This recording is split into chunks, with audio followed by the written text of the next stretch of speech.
Mrs. Jyoti. So in the previous class we have learnt about terrestrial plants, and today we will move on to a fresh topic, that is aquatic plants. So based on the habitat, there are two types of plants. One is terrestrial, which live on land, and another one is aquatic plants. So in aquatic plants there are three types. And how many types are there under terrestrial plants? Yes, there are 7 types. So lesson number 2, plants living and survival. Everybody be ready with your textbook and pencil. So open page 256 and be ready.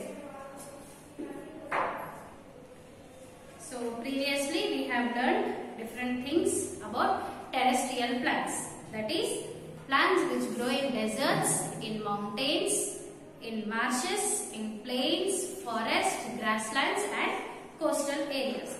Now today we are going to learn about plants which grow in water. So based on this, again there are 3 categories.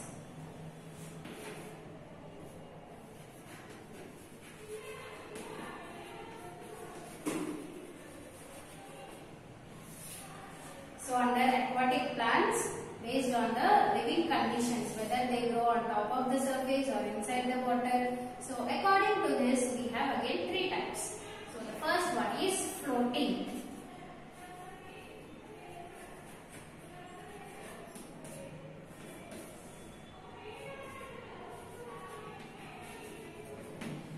So the first one is floating plants. Then second one is fixed plants, and the third one is underwater plants. So everybody look into the textbook, page number 256. Plants that have adapted to live in aquatic environment, salt water or else fresh water. So they are called as aquatic plants, and they are floating plants, fixed plants and underwater plants.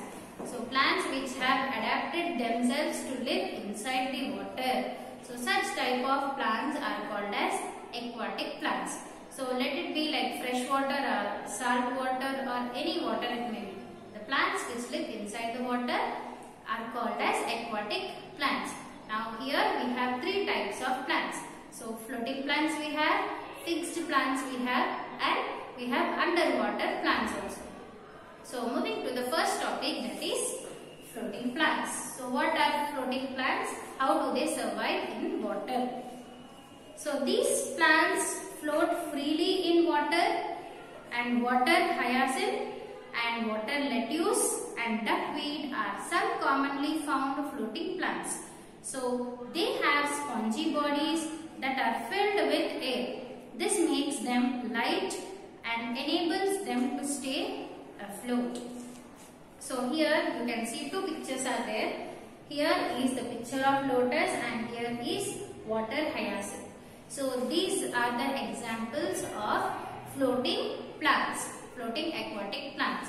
So here these plants, the body of this plant is completely filled with air. So whenever it's having air inside its body, it's going to float freely on the surface of water. Now you blow a balloon, tie it up and you just leave it in water. Is it going to sink inside the water or it will float? It will float on the surface of water. Now here also these plants, they have a hollow trunk where inside air is filled. Hollow trunk means like how a bamboo or a flute will be there. Like in between there will be a gap. Even in the same way, these plants also, air is filled in their body, and the leaves of these plants are thick and like spongy. How a duster will be there. If you press it, it will be spongy, isn't it? So even these plants also, they have spongy body and air is filled inside them. So this will enable them to float freely on the surface of water. So the best examples are duckweed, water hyacinth and lotus. So these are the 3 examples of floating aquatic plants. So here these plants, they have air inside them. Inside the stem they have their air, and the leaves are very broad which help them to float on the surface of water. And if you look at these leaves, they are little thick and they are spongy. So and even there is a wax also present on the surface of the leaf. So this will not allow the water droplets to stay on the leaf. If the water stays on the leaf, what happens again? The weight falls on that and it may sink. So here they are not going to allow the plant to sink inside the water. So the plant is filled with air and the leaves are spongy, which help them to float on the surface of water. And the examples are water hyacinth, duckweed and lotus. Then moving into the next one, that is fixed plants.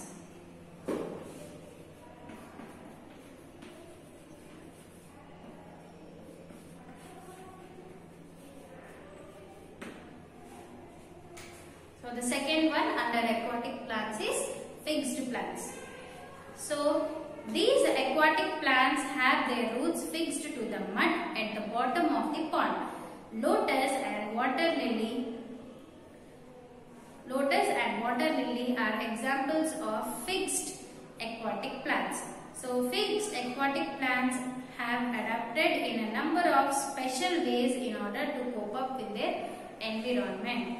Now, if you look at this plant here, a lotus, so water lily and lotus, these are the two examples of fixed plants. So here what happens, the plant completely remains on top of the surface of water and it has a very long stem, and that at the end the roots are fixed inside the soil. So the plant can move freely in the water, but it's not going to come out of the mud. So here these plants, they have some special adaptations where it's going to survive in this water. Let us see what are those adaptations. So they have thin, hollow and flexible stem and have helped to plants to stay afloat and bend them with the flow of water. So the plants are thus not damaged by strong or current winds. So here these plants, what happens is they have very thin and hollow, like just now I told you, like flute. So how it will have gap in the middle, even this plant also has gap in the middle, that is it's filled with air, and the stem also is very flexible, that means easily it can bend, like how a creeper is going to have its stem. Even here also this lotus and water lily are going to have a flexible stem. So why do they have these kind of adaptations? So whenever there is a huge wind and wherever there are water currents, like Alalo we say, isn't it? So along with the water it can move freely on the surface of water. So there will be less damage to the plant. If it is completely fixed and the leaves and stem are very strong, sometimes the plant may get damaged due to the water force. So because of this flexible stem, so whichever side the water is moving, towards that side the plant is going to move and there will be a very less damage. They have flat and broad leaves with a wax coating on the surface to prevent them from rotting. So flat and broad leaves also help the plant to get sufficient air and sunlight. So here if you observe these plants, how big the flower will be, even the leaves are little bit more bigger than the flower, and the leaves are very broad and they have wax coating as previously I said. So if any water drops falls on that also, it's going to fall down. So there won't be any water marks on the leaf. So these leaves are going to help them to float freely on the surface of water. And it is very easy for the plant also to absorb the carbon dioxide and sunlight. So it is going to have only 2 to 3 or 4 leaves. So it should prepare more food, isn't it? So because of the broad leaves, it can prepare the sufficient quantity of food which is required by the plant. And one more thing is, these plants, this wax coating is going to prevent the plant from spoiling. Like if you see any plants, they become dry and they turn into yellow and then into brown and they fall, isn't it? But here the wax coating which is present on the surface of the leaf, so here the wax coating is going to prevent from rotting. Rotting is nothing but getting damaged, okay, getting spoiled. So here these plants, they have wax coating which helps it to prevent from damage, and these broad leaves, they help in absorbing more and more sunlight and air. So they have stomata present on the upper surface of the leaf. Now here what happens is, generally a plant, most of the plants, they have their stomata below the surface of the leaf. So what is stomata? They are bean shaped, from where the exchange of gases is going to take place, and even transpiration is also going to take place. So most of the plants, they have their stomata under the leaf, but here these plants are going to have stomata on top of its surface. Then next, moving on to the next one, it is underwater plants.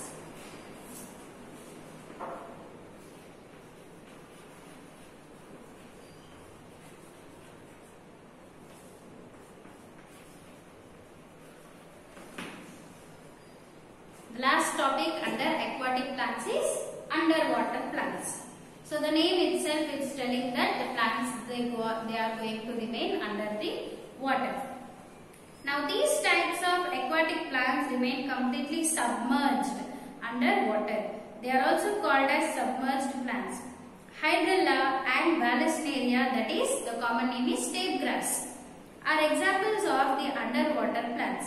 Underwater plants have adapted in a numerous of special ways in order to cope up with their environment. Now in the name itself it is there, that is these plants, they are going to remain completely inside the water, and the best examples are Hydrilla and Vallisneria. So the other name for Vallisneria is tape grass. Now in the textbook they have given a picture, that is the picture of Vallisneria, that is tape grass. The other name for the underwater plants is submerged plants. The complete plant remains inside the water. They are not going to come above the water level. Now here there are the adaptations of these plants. Let us see. So their roots anchor the plant bodies to the bottom of the pond, and they have flexible stems that offer little resistance to water currents. So Hydrilla has tiny leaves, while tape grass has narrow, long, ribbon-like leaves. Now we have seen two examples, that is Hydrilla and Vallisneria. So here the roots are fixed into the soil. So both the plants, their roots are fixed into the soil, and they have very flexible stem which can move freely towards the water currents. And if you see the leaves of this Hydrilla, it has very small leaves and which are very small and long. But whereas this Vallisneria, that is tape grass, if you look into the picture, you can see the leaves are very long. How a grass will be there? In the name itself it is there that it is a grass. So here this plant also, they have very long ribbon. It resembles as if they are ribbons. Okay, girls, they tie ribbons to the head. Now here this grass also resembles the ribbon. Like they are very long and thin. And turn the page. The leaves of underwater plants, they do not have stomata. They breathe through small air spaces which have through their stem. So here these underwater plants, they do not have stomata at all. Then how do they breathe the air? They are going to breathe the air, that is carbon dioxide, through the small air holes which they are present on the stem. So from that stem only they are going to take in the carbon dioxide and give out the oxygen. So these are the adaptations of different plants. Like aquatic plants, the first one is floating plants. So here They have very spongy bodies and which is filled with air, which will help them to float freely on the surface of water. And the next one is fixed plants.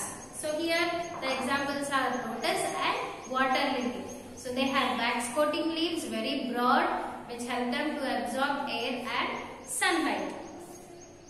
And the next one is underwater plants. So here underwater plants are Hydrilla and Vallisneria, and they are also called as submerged plants. So these plants they remain completely inside the water and they do not have stomata at all. And how do they breathe? How do they exchange the gas then? They are going to exchange their gases with the help of stem. So here the stem is going to have tiny holes. So with that they are going to breathe in carbon dioxide and give out oxygen. Whereas in fixed plants, so like lotus, so they have their stomata on top of the surface of the leaf. So most of the plants they have stomata to the lower side of the leaf. But fixed plants they have on top of the surface, and whereas underwater, that is submerged plants, they do not have stomata at all. They are going to exchange their gases through their stem. So now checkpoints. Take a pencil and be ready.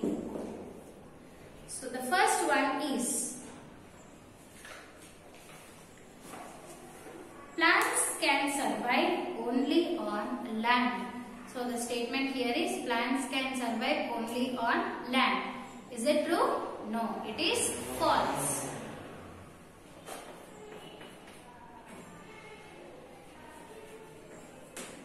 Plants can survive both on land as well as in water. Then second one is coconut is found in hills. So coconut is found in hills. It is false. So where is coconut found then? Coconut is found in coastal areas. The next, plants growing in plains can even survive in hot climate. Yes, it is true.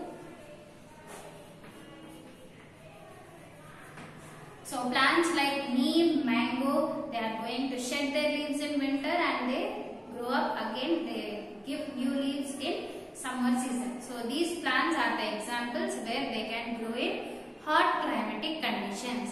And the other name for these plants is deciduous trees. What is it? Deciduous trees. So the given statement is true.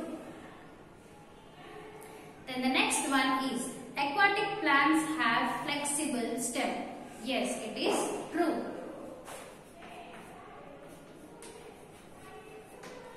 So this stem is going to help the plant to move freely with the water currents. The green stem of cactus are able to perform photosynthesis. Yes, it is true. So cactus here, it is a desert plant. So it doesn't have leaves. The leaves are modified into spines, or we also call it as thorns. So here this thick fleshy stem, it's going to perform the photosynthesis. That is here the stem is going to prepare the food for the plant. So by this we have come to an end of terrestrial and aquatic plants. Now in the next session we are going to learn about plants of grass family and some unusual plants. This and rainforest also we are going to learn. Now these unusual plants already you have learned in the previous class, isn't it? So by this we will be to an end to the next session. So your homework is you have to draw the aquatic plants.